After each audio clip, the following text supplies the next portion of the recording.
안녕하세요. 세상의 모든 정보를 알려드리는 세모정입니다.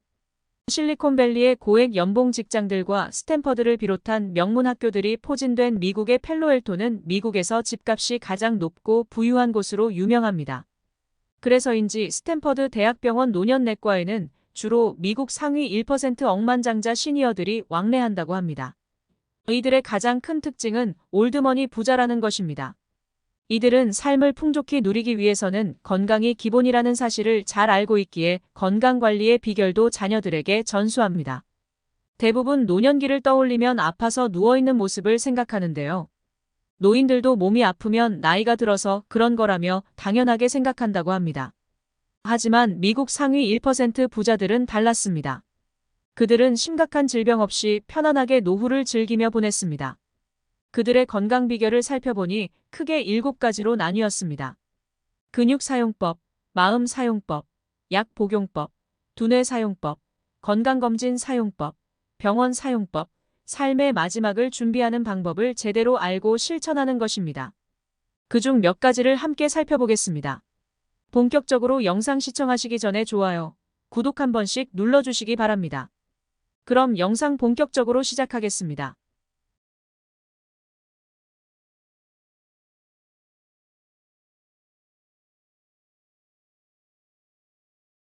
첫 번째는 제대로 약 먹기, 약 복용법입니다. 스탠퍼드 시니어 클리닉에서 90세 환자가 현재 복용 중인 약의 리스트를 상세히 적어서 가져온 걸 보고 의사가 놀랐던 경험이 있다고 합니다. 그는 어떤 약이 어떤 효과가 있고 언제 먹으면 되는지 제대로 알고 있었습니다. 이것이 중요한 이유는 약은 권장량과 복용법을 어기면 약이 아닌 독이 되기 때문입니다. 실제 사례로 남은 항생제를 집에 구비해 두었다가 방광염 증상에 이 항생제를 복용한 뒤 내성이 생긴 환자도 있고 지인에게 받은 발기부전제를 먹고 심장마비로 사망한 사람도 있습니다. 시니어 중 정기적으로 복용하는 약이 없는 사람은 거의 없습니다. 그런데 복용해야 할 약이 늘어나면 중요한 약을 챙기지 못하거나 실수로 과다 복용할 수도 있습니다. 중요한 것은 내가 먹는 약이 어떤 효과인지 알고 제때 약을 챙겨 먹는 것입니다. 복용 중인 약은 이렇게 적어서 정리해두면 좋은데요. 약품명, 분량 및 단위, 복용 빈도수, 사용 목적, 부작용 등의 비고를 정리하는 것입니다. 특히 가족들이 주의해야 할 것은 부모님에게 영양보조제를 선물하는 것입니다. 한 환자가 가방에서 현재 먹는 약들을 꺼냈는데 딸이 선물로 주었다는 각종 영양보조제가 가득했다고 합니다. 부모의 건강을 걱정해서 준비했겠지만 부모는 그 많은 영양제에 어떤 효과가 있는지 잘 모르고 영양제의 부작용도 무시할 수 없습니다. 무엇보다 영양제를 챙기다 정작 중요한 약을 복용하는 걸 놓칠 수도 있기 때문입니다. 부모님에게 영양보조제를 선물하고 싶다면 구입하기 전에 지금 어떤 약을 어느 정도 복용하고 있는지 확인하는 것이 필요합니다. 두 번째는 근육 사용법입니다. 나이가 들수록 우리 몸에 근육이 더욱 필요합니다. 시니어들에게 치명적인 사고 중 하나는 낙상입니다.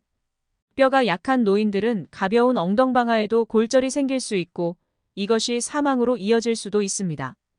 그렇기 때문에 근육이 있어야 넘어지지 않고 몸의 균형을 잡아 낙상을 예방할 수 있는 것이죠. 그런데 너무 늦게 운동을 시작하면 근감소증으로 인해 근육량을 늘리기 어렵습니다. 2016년 세계보건기구에서 질병으로 인정받은 근감소증은 거동을 불편하게 할 뿐 아니라 당뇨와 고혈압, 심장질환 등의 발병 확률을 높입니다.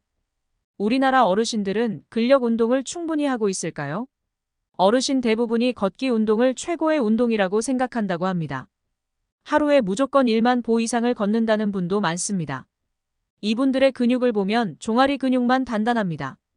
물론 걷기 운동이 무조건 나쁘다는 말은 아닙니다. 다만 어르신들의 걷기 운동을 문제로 보는 이유가 있는데요. 근육은 익숙하지 않은 스트레스를 받아야 그 능력이 증가되는데 어르신들은 같은 강도의 걷기 운동만 반복하기 때문입니다. 걷기만 하기보다는 운동을 바꾸어 헬스장에서 근력 운동을 하는 것을 권합니다. 헬스장의 기구 운동은 초보자가 쉽고 안전하게 근력을 단련하기에 좋습니다.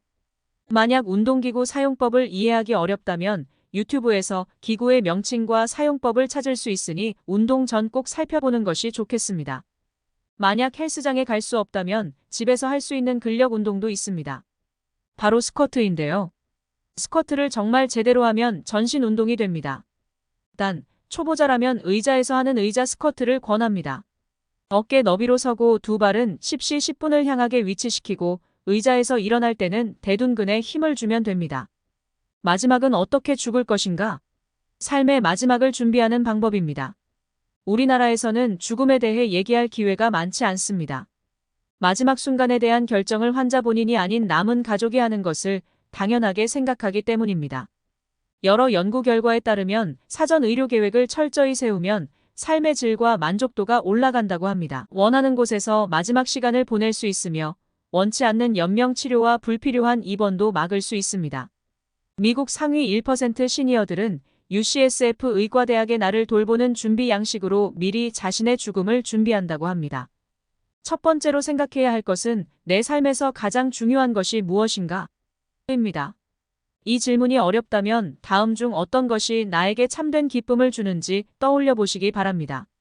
나의 가족, 취미생활과 여가활동, 일 또는 자원봉사, 자신을 스스로 돌볼 수 있는 독립성, 가족에게 부담을 안기지 않는 것, 종교적 신념, 그리고 그 밖에 또 어떤 것이 있는지 생각해 보시기 바랍니다.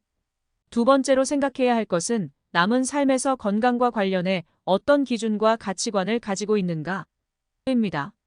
다음 항목 중 자신이 생을 마감하기 전 어떤 상황에 놓였을 때 삶의 질이 가장 저하될 것 같은지 체크해 보시기 바랍니다. 일혼수 상태에서 깨어날 수 없거나 친지들과 대화할 수 없는 상황.